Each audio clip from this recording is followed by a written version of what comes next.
Syederalon setelah sempat berlangsung memanas, suasana di pendopo Gubernur Aceh akhirnya berangsur kondusif saat perwakilan dari pemerintah mulai membagikan bantuan megang pada Rabu 18 Februari 2026.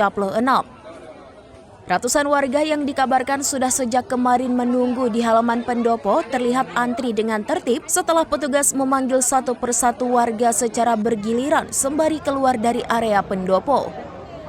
Pembagian uang dilakukan oleh sejumlah orang dengan pengawalan aparat kepolisian dan Satpol PPWH.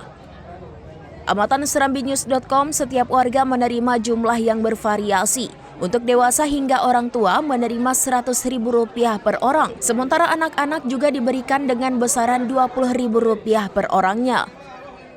Sejumlah warga yang menerima uang itu mengaku lega karena bantuan tersebut dapat digunakan untuk membeli daging megang menjelang bulan Ramadan. Hingga berita ini ditayangkan, serambinews.com belum memperoleh pernyataan resmi dari pemerintah Aceh terkait pembagian uang megang ini. Bahkan jumlah anggaran yang digelontorkan untuk pembagian bantuan uang megang ini juga belum diketahui. Sejumlah pihak yang langsung membagikan uang kepada warga juga enggan memberikan penjelasan lebih lanjut. Dari Banda Aceh, Rianza Alfandi, serambinews.com.